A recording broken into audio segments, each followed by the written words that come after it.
I was at Cane's Chicken, and as I'm standing in line,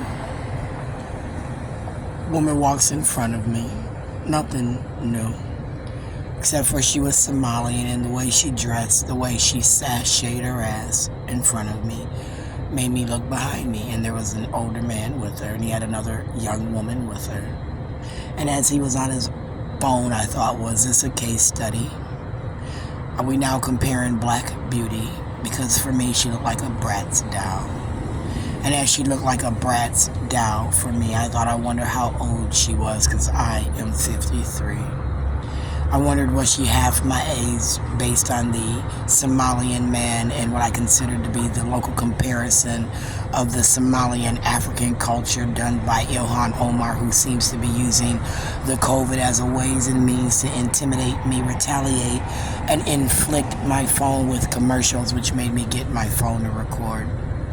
And as I was standing there and I'm watching this Somalian girl, and I'm thinking to myself, well, look at your fat ass ankles.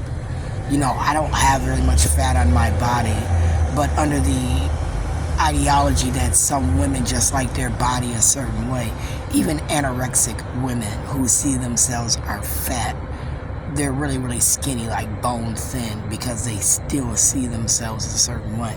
So as I was thinking about, you know, pinching the back fat on my small ass body, and I'm looking at the rolls on her fat ass back, and then I'm looking at her fat ass ankles, and then she sashayed again, and I'm looking at her ass, which, you know, for me, if I did run a magazine such as King, which my man liked, he did have copies over the years, many of them in the house, and I didn't feel threatened by any of the women. But I did think her booty was so full of cellulite, you would have to airbrush it. And then I wondered, was she an ass up, face down type of bitch? Would a black man really want all that? You know, considering shape matters to some, right? Not just that you got a big old nasty ass, but the shape matters. Some men like an ass, some men don't like ass. Some men like titties, some men don't like titties. Again, I assessed myself to be over the age of marital status based on the fact that I'm over 50. Based on the fact that I can no longer have children, I deemed myself wanted by a certain group of men who may want children. Since I don't really want to raise anybody else's kids, I'm not really looking for a man with kids. Not to say that I can't have one with kids. I'm just saying, you know, falling in love with the man, meeting the man, working it out with the man, meeting the kids, those are all different things, right? So for me, what I thought I wanted to be very clear, I went on silent mode. And I think I drank about a half a pint of Jose Cuervo. And I'm not in the mood for any more fucking case studies by that little Somalian bitch.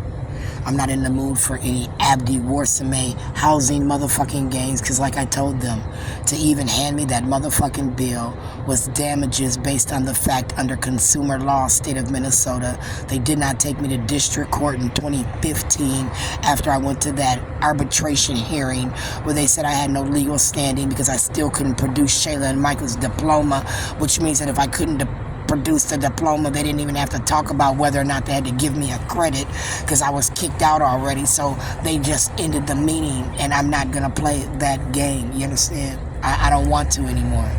I don't want to be compared to your little Somalian ass bitches. Why? Because if a black man wants that, have that. If it's gonna make you many babies, get that shit. Leave me the fuck alone, right? Leave me the fuck alone. And no, I don't want your little Somalian men. Remember, I'm not Bobby Baker, Robert Baker. I'm not marrying a foreigner. I don't want to date a foreigner. I told Tasha and Pooter, my nieces and nephews, as they told me they dated foreigners, I didn't want one. And I meant that shit under preference. Feel me? And now I don't want nobody, right, Keith? Thanks to you. You ruined every chances of me ever finding a man. And like I said, I had already told Dennis Mauer, I thought I had so many quirks and pet peeves that I wasn't anyways. But I knew years back, me and Michael Cooper Sr. wasn't going to be together for life. I knew that shit too.